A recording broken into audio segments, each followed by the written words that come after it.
नमस्कार विद्यार्थियों, श्री श्याम कॉलेज की ऑनलाइन क्लासेज में आपका स्वागत है। इस क्लास में हम बीए बीएड सेकेंड ईयर तथा बीए फर्स्ट ईयर के लिए वायुमंडल का सामान्य परिसंचरण पढ़ रहे हैं। वायुमंडल के सामान्य परिसंचरण में यह आज 9वां भाग है। इससे पहले हमने पिछले भाग में पढ़ा था गर्म जो स्थानीय हवाएं हैं, असामयिक गर्म स्थानीय हवाओं के बारे में हम पढ़ रहे थे, जिसमें हमने जो पवनें पढ़ी थी उनमें चिनूक, फोन,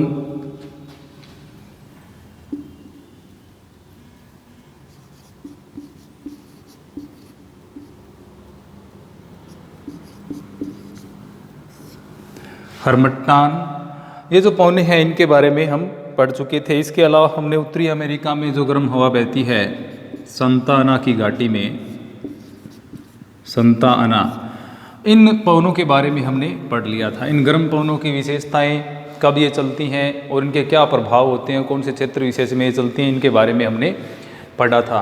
अभी हम इससे आगे वाली जो गर्म पवनें हैं उनके बारे में पढ़ते हैं। तो इससे आगे हम देखते हैं अगली पवन के बारे में, जो है सिरोको।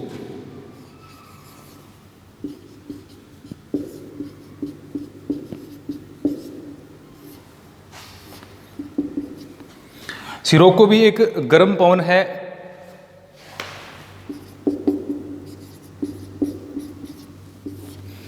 और यह चलती है जो अफ्रीका का सहारा मरुस्थल वाला क्षेत्र है। तो यह सहारा मरुस्थल का जो रेगिस्तान है उसके उत्तर दिशा में ये भूमध्य सागर वाले क्षेत्र के आसपास में चलती है, यानी सहारा रेगिस्तान के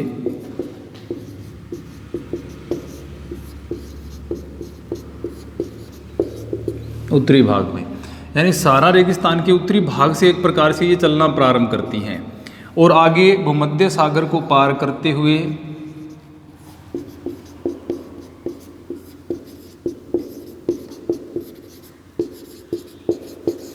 भूमध्य सागर को पार करती हैं और ये कहाँ उतरती हैं? एटलस पर्वत के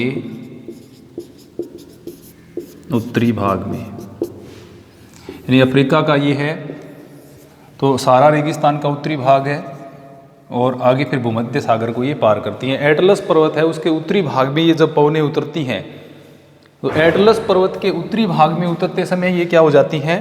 शुष्क एवं उष्ण हो जाती हैं।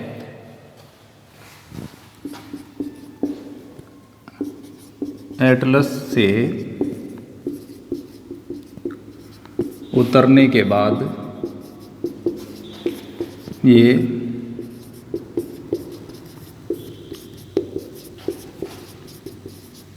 शुष्क एवं उष्ण हो जाती हैं। एटलस पर्वत के उत्तरी भाग में ये उतरती हैं। जैसे हमने इससे पहले जो पवनें पढ़ी थी हरमट्टान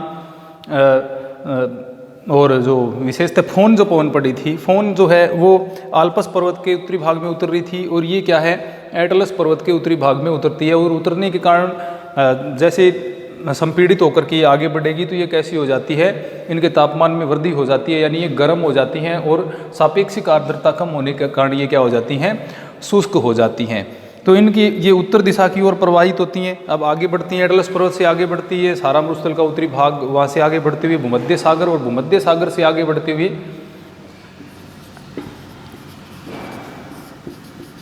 भूमध्य सागर के बाद ये क्या है?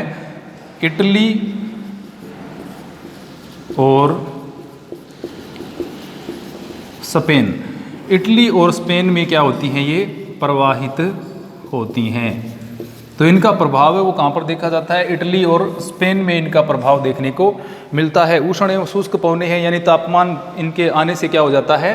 बढ़ जाता है। इनके आगमन से तापमान में वृद्धि हो जाती है। अब उस समय अगर रूम सागर पर अगर चक्रवातीय दशाएं उत्पन्न होती हैं, यानी भूमध्य सागर है उसके ऊपर अगर चक्रवातों की उत्पत्ति होती है तो ये पवनें और ज़्यादा मजबूत या सबल हो जाती हैं। भूमध्य सागरीय चक्रवातों की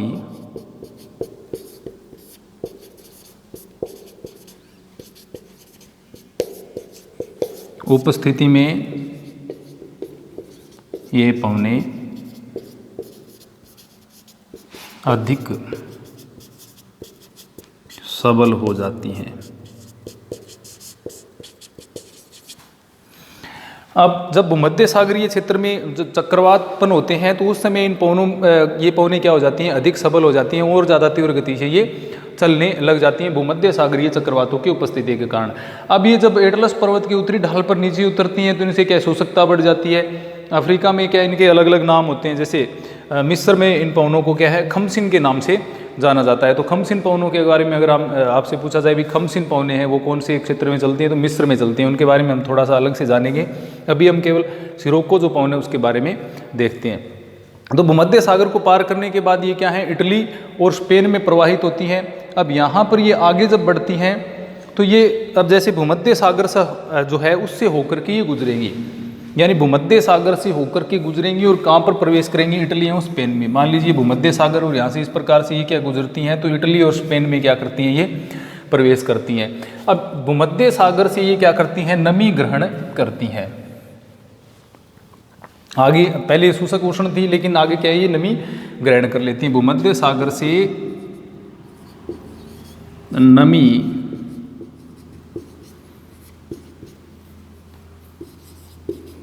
करती हैं। भूमध्य सागर से ये क्या करेंगी, नमी ग्रहण करेंगी। अब भूमध्य सागर से नमी ग्रहण करेंगी तो इटली और स्पेन में जाकर के ये क्या करती है, इटली में विशेषता है, इटली में ये क्या करती हैं, इटली में वर्षा करती हैं। अभी कहाँ से रही थी, सहारा। सहारा के बारे में हमने पहले पढ़ा। यहाँ पर मरुस्थल में कौन सी रेत है, लाल रेत। अब मरुस्थल में लाल रेत है, वो जो सिरोको पवनें हैं वो अपने साथ क्या करती हैं, मरुस्थल की लाल रेत को अपने साथ में ले आती हैं।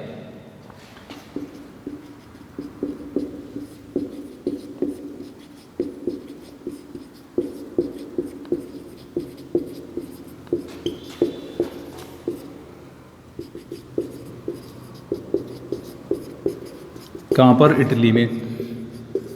अब जब वर्षा करेंगी तो इनके साथ में जो लाल रेत है वो वर्षा की बूंदों के साथ क्या है, नीचे बैठती है। लाल रेत बैठती है वर्षा के साथ। अब वो लाल रेत जो है वो नीचे बैठती हुई क्या करती है, ऐसे प्रतीत होती है जैसे रक्त वर्षा हो रही हो। यानी इनके साथ में जो लाल रेत है वो चल रही है, वो वर्षा जब होगी तो वो क्या है, नीचे बैठने लग जाती है। अत्यधिक मात्रा में जो लाल रेत होती है वो नीचे बैठने लगती है, जिसके कारण क्या होता है, ऐसा लगता है जैसे रक्त वृष्टि है या रक्त वर्षा हो रही हो। रक्त वर्षा।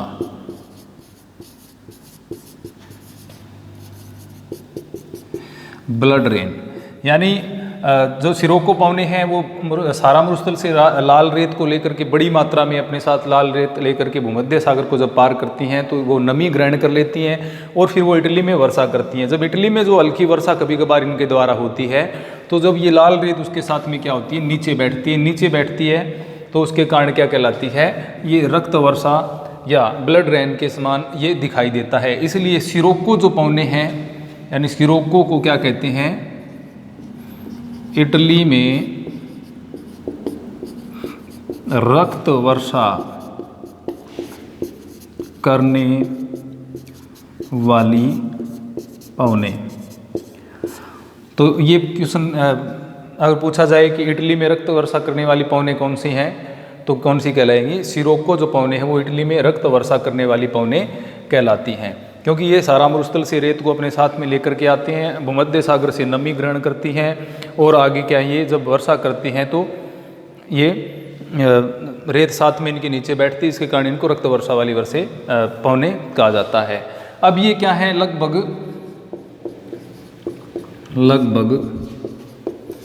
वर्ष भर चलती हैं। तो ये वर्ष भर क्या है, लगभग चलती रहती हैं। लेकिन अधिक सक्रियता इनकी कब होती है, जब उष्णकटिबंधीय चक्रवात या भूमध्य सागरीय जो चक्रवात हैं वो ज़्यादा सक्रिय जब होते हैं, यानी भूमध्य सागरीय चक्रवात भूमध्य सागरीय चक्रवात जब ज़्यादा सक्रिय होते हैं तो ये पवनें क्या होती हैं, अत्यधिक व्यवस्थित हो जाती हैं या पूर्णतः व्यवस्थित हो जाती हैं, लगभग वर्ष भर चलती हैं, परंतु भूमध्य सागरीय चक्रवातों की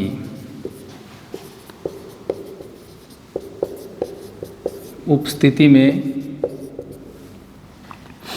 ये अधिक व्यवस्थित होती हैं। यानी जब भूमध्य सागरीय चक्रवात आते हैं, उत्पन्न होते हैं, तो उस समय ये लगभग ये वर्ष भर चलती हैं, लेकिन सर्वाधिक व्यवस्थित किस समय ये होती हैं, जब भूमध्य सागरीय चक्रवात उत्पन्न होते हैं, उस समय ये सर्वाधिक व्यवस्थित रूप में देखने को मिलती हैं। अब ये कैसी हैं, गर्म पवनें हैं। गर्म पवनों के कारण ये क्या करती हैं, इटली और स्पेन में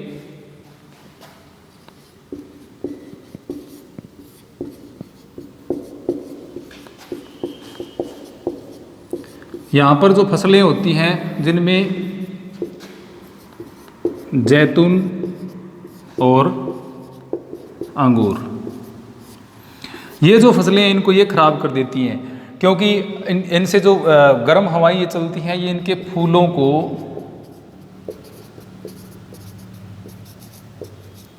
झुलसा देती हैं।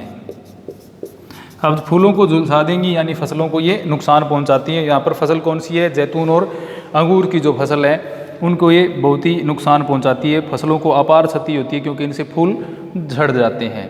तो इस प्रकार के कृषि और विशेष कृषि के ऊपर ये क्या करती हैं, विपरीत प्रभाव डालती हैं। और विशेषतः ये कृषि कौन सी है, बागवानी कृषि है। तो बागवानी जो कृषि है उसके ऊपर ये सर्वाधिक प्रभाव डालती हैं, यानी उसके ऊपर इसका विनाशकारी प्रभाव एक प्रकार से होता है। अब इनके आगमन से क्या होता है, तापमान में ये वृद्धि कर देती हैं। अब ये सर्द काल का जो अंत है, बसंत ऋतु का जो प्रारंभ वाला, यानी जब फूलों के आते हैं इनके पौधों पर, तो उस समय ये थोड़ी ज़्यादा सक्रिय हो जाती हैं। और ये जब चलती हैं तो तापमान 38 से 40 डिग्री सेल्सियस तक तापमान इनके साथ बना रहता है, यानी ज़्यादा तापमान ये बढ़ा देती हैं। तो इस प्रकार अब इनके साथ में सिरोको पवनें, जैसे हमने पढ़ा कि ये लाल रेत को लेकर के चलती हैं, तो अत्यधिक मात्रा में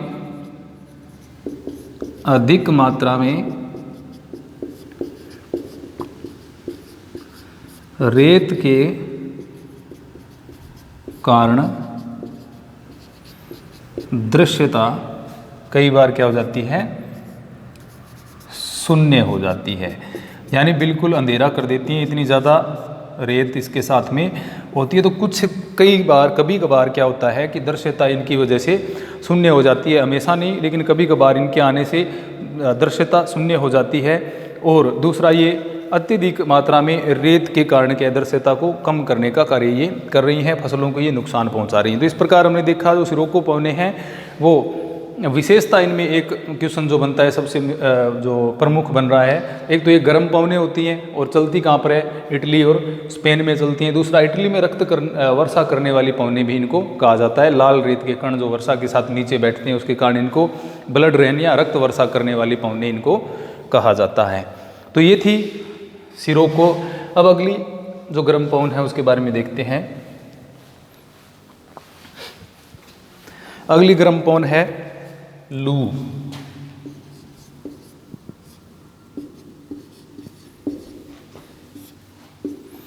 अब लू जो पवन है उसके बारे में हम अच्छी तरह से जानते हैं। लू है वो चलती है विशेषतः मई और जून में। चलती कहाँ पर है, भारतीय उपमहाद्वीप में।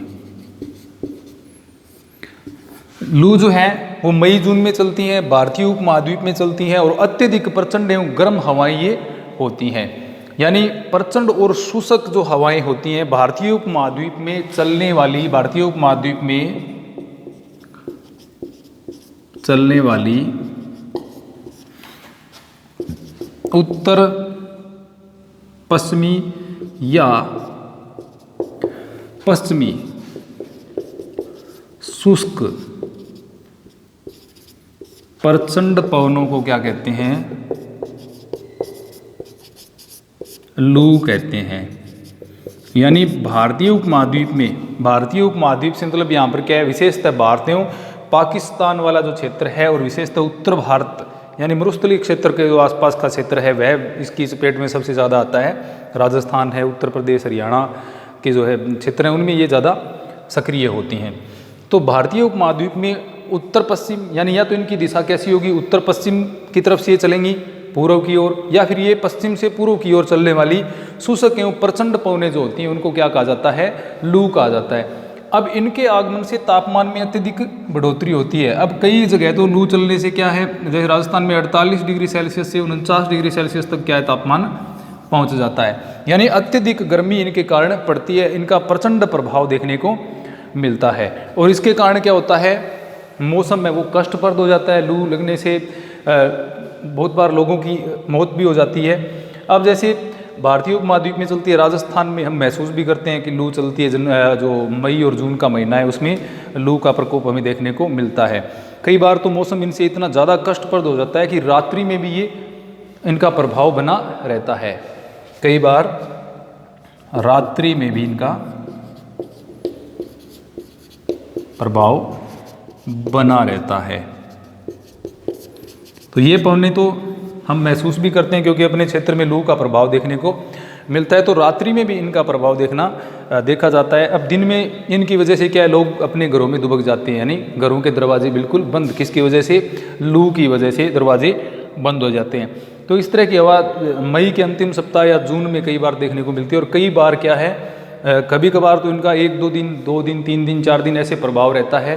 कभी कभार क्या ये 1 सप्ताह तक भी लू का प्रभाव हमें देखने को मिल जाता है। तो इस प्रकार लू जो है वो भारत में चलने वाली एक प्रकार से उष्ण एवं प्रचंड तथा शुष्क पवन है। और इनको एक प्रकार से क्या है, हीट वेव्स कह सकते हैं, ताप लहर भी कहते हैं। तो लू जो है उनको ताप लहर के नाम से भी जाना जाता है, यानी हीट वेव्स भी कहा जाता है, क्योंकि इनके द्वारा तापमान है जो किसी क्षेत्रों में तापमान को, ये जैसे 40 डिग्री सेल्सियस टेम्परेचर है तो उस क्षेत्र में लू का प्रवेश होता है। 48 से 49-50 डिग्री सेल्सियस ये तापमान को बढ़ा देती हैं और लू लगने से कई बार लोगों की जानें भी चली जाती हैं। तो लू एक प्रचंड गर्म हवा है। इसके अलावा हम बात करें नेक्स्ट जो है उसके बारे में, आंधी बगुला।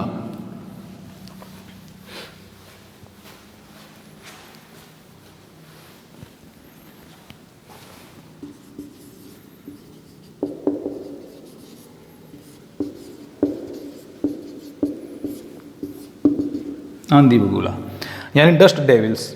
आंधी बगुला जो है वो क्या है, अब उष्ण एवं उपोष्ण कटिबंधीय जो रेगिस्तान होते हैं, जैसे थार का रेगिस्तान है, तो यहाँ पर चलने वाली धूल भरी आंधियाँ, धूल भरी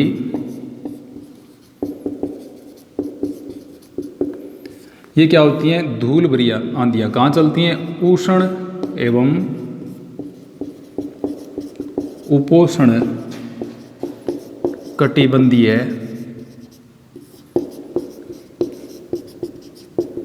रेगिस्तान में।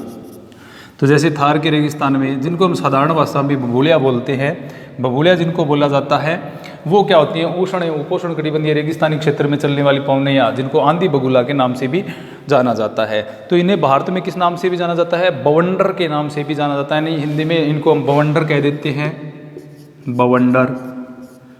और राजस्थान में इनको कहा जाता है बबूलिया। तो ये क्या होते हैं? एक प्रकार से जैसे टोर्नेडो की तरह क्या है, एक सर्पिलाकार इस तरह से ये दिखाई देते हैं। यानी जिस प्रकार टोर्नेडो होता है उसी प्रकार ये होते हैं, लेकिन टोर्नेडो की इनकी तुलना में अत्यधिक प्रचंड होते हैं और उनकी ऊंचाई भी ज़्यादा देखने को मिलती है। क्योंकि अब जैसे टोर्नेडो है वो भी कैसी होता है? कीपाकार होता है। टोर्नेडो भी कैसा होता है? कीप के जैसा उसका आकार होता है, जैसे इस तरह से। और उसी प्रकार क्या होते हैं? ये बवंडर या बबूलिया होते हैं, इसी प्रकार के होते हैं। इनकी ऊंचाई लगभग 300 मीटर तक होती है। तो ये क्या है, जो टोर्नेडो की तुलना में ये क्या होते हैं, हल्के होते हैं, लेकिन उसी तरह का ये एक प्रकार से जो निम्न वायु दाब का जो केंद्र बना होता है उसी प्रकार का ये होता है। अब डस्ट डेविल कई बार क्या है, ये एक प्रकार से ऊपर उठती हुई वायु राशि है, एक दूसरे को काटती हुई ऊपर उठती हुई वायु राशियाँ जो होती हैं उसके कारण के ये अंधी बगुला का या डस्ट डेविल्स का निर्माण होता है। 300 मीटर तक ये ऊंचे होते हैं और अपने साथ में बहुत सारी मात्रा में जो रेत वगैरह होती है उसको उड़ा लेते हैं। कई बार ये इतने प्रचंड होते हैं कि इनके रास्ते में आने वाले जो मकान हैं, अगर उनकी छतें ढीली डाली, कमज़ोर छतें, कच्ची छतें हैं, तो उनको भी अपने साथ में ये उड़ा ले जाते हैं। तो इस प्रकार जो धूल भरी आंधियाँ, जो बवंडर जो है या जिनको हम बम्बूलिया कहते हैं, वो क्या होते हैं, जो टोर्नेडो के तरह की होते हैं, लेकिन शक्तिशाली उसकी तुलना में कम होते हैं। लेकिन कई बार ये इतने शक्तिशाली होते हैं कि अपने साथ में ये जो कच्चे मकानों की छतें जो होती हैं उनको भी अपने साथ में उड़ा करके ले जाते हैं। तो ये उष्ण एवं उपोष्ण कटिबंधीय जो रेगिस्तानी क्षेत्र होते हैं उनमें इनका प्रभाव ज़्यादा देखने को मिलता है। थार के रेगिस्तान में भी हम इनका प्रभाव देखते हैं। तो ये मुख्य मुख्य अन्य पवने जो गर्म पवने हो गई। इसके अलावा कुछ एक गर्म पवने और देखते हैं, जैसे ब्लैक रोलर है।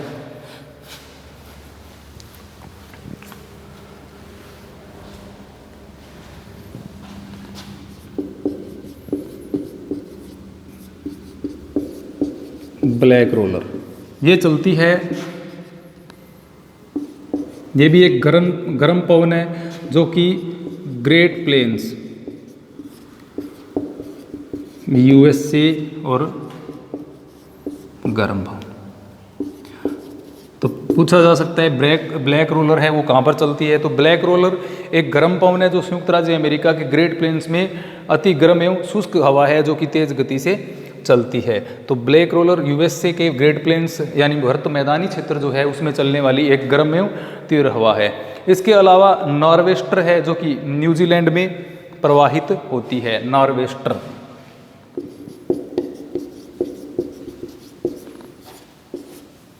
ये प्रवाहित होती है न्यूजीलैंड में। तो ये भी क्या है, एक गर्म, इसको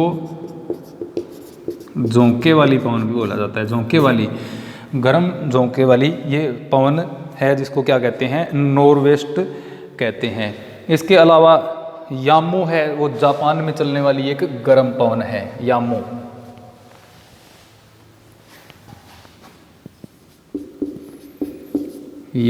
ये चलती है जापान में। ये भी एक क्या है, गर्म पवन है। तो इन पवनों की जो प्रकृति यानी तापमान के बारे में और उनके स्थानों के बारे में ज़्यादा पूछा जाता है। इसके अलावा ट्रेमोंटोन जो हवा है वो मध्य यूरोप की हवा है।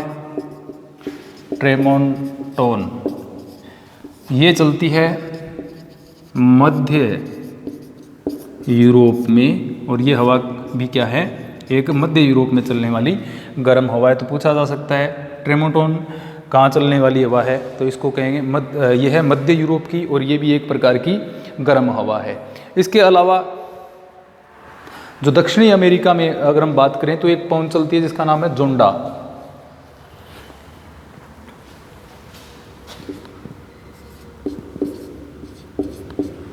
जोंडा मुख्यतः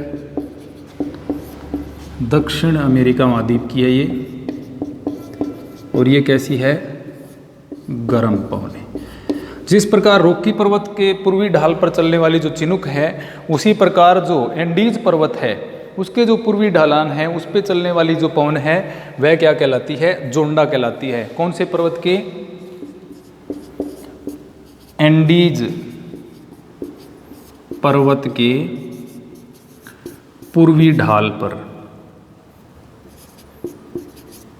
जो पवनें चलती हैं वो क्या कहलाती हैं, जोंडा। रॉकी पर्वत पर कौन सी थी, चिनुक, उनके समान ही है। और चिनुक के समान एक और हवा कौन सी थी, फोन। तो चिनुक और फोन के समान जो पवनें हैं दक्षिणी अमेरिका में जो चलती हैं गर्म है, एंडीज पर्वत के पूर्वी ढाल के ऊपर जो पवनें चलती हैं वो क्या कहलाती हैं, जोंडा के नाम से उन पवनों को जाना जाता है। इसके अलावा जैसे जो हमने अभी सिरोको पढ़ी थी उसमें अलग अलग नाम उसके हैं, जैसे खमसिन, ये एक प्रकार से जो सिरोको पवन है उसी के भाग हैं।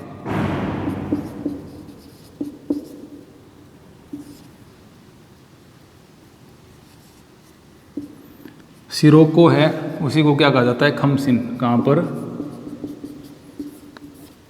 मिस्र में इन पवनों को क्या कहा जाता है, मिस्र में इन पवनों को खमसिन कहा जाता है। तो ये भी क्या है, उष्ण पवने हैं, यानी उत्तरी अफ्रीका सारा अरब में चलने वाली अति गर्म जो धूल भरी पवने होती हैं जिनको सिरोको कहा जाता है, भूमध्य सागर को पार करने के बाद इटली में, उन्हीं पवनों को उत्तरी जो अफ्रीका का भाग यानी मिस्र वाला जो क्षेत्र है उसमें इनको क्या कहा जाता है, खमसिन कहा जाता है। इसके अलावा दक्षिणी जो सारा में एक चलने वाली जो पवने हैं,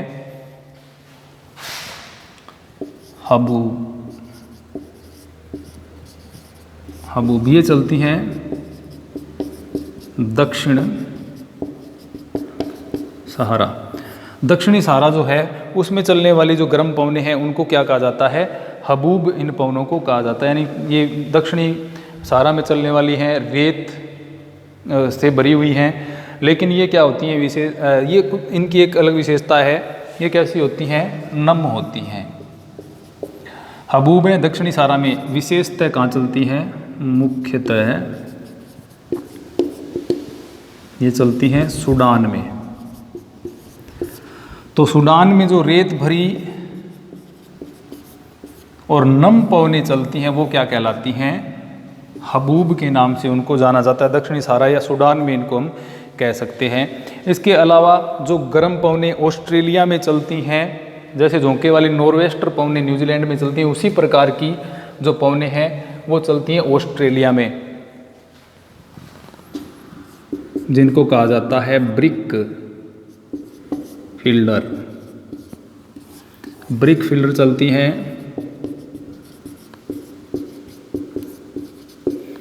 ऑस्ट्रेलिया में।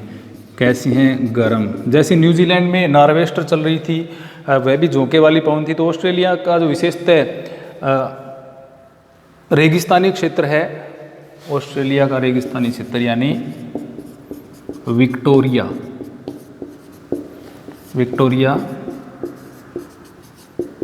रेगिस्तान। तो विक्टोरिया रेगिस्तान में जो पवनें चलती हैं ऑस्ट्रेलिया की गर्म पवनें होती हैं। जिस प्रकार नॉर्वेस्टर थी झोंके वाली, उसी प्रकार ये भी क्या है, एक प्रकार से अति गर्म शुष्क और झोंके वाली हैं, रेगिस्तान में चल रही हैं, धूल भरी हैं, गर्म हैं, शुष्क हैं, झोंके वाली पवनें हैं और विक्टोरिया रेगिस्तान में चलती हैं ऑस्ट्रेलिया के। उनको किस नाम से जाना जाता है, ब्रिक फील्डर पवनों के नाम से उनको जाना जाता है। इसके अलावा जैसे शामल है, गिबिली है, ये भी क्या है, गर्म पवने हैं। शामल ये भी क्या है, गर्म। ये चलती हैं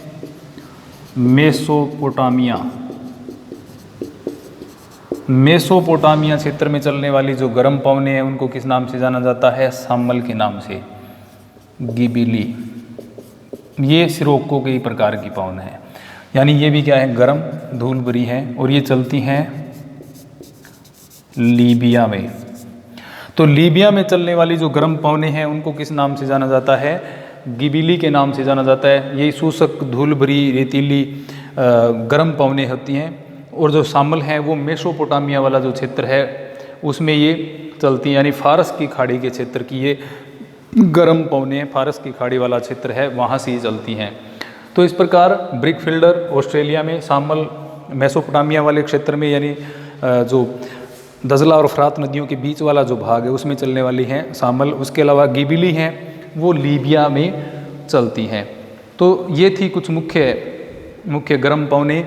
इसके अलावा कुछ विशेषतः मुख्य सारी गर्म पवनें इसमें समाहित हो आ गई हैं, लेकिन कुछ एक दो अगर रह भी गई हैं तो वो कहीं बाद में हम देख लेंगे। तो ये वायुमंडल के सामान्य परिसंचरण में हमने तृतीय प्रकार का जो परिसंचरण था, जिसमें सामयिक स्थानीय पवनें और असामयिक स्थानीय पवनें हमने पढ़ी। असामयिक में ठंडी एवं गर्म दोनों प्रकार की पवनों के बारे में हमने पढ़ा।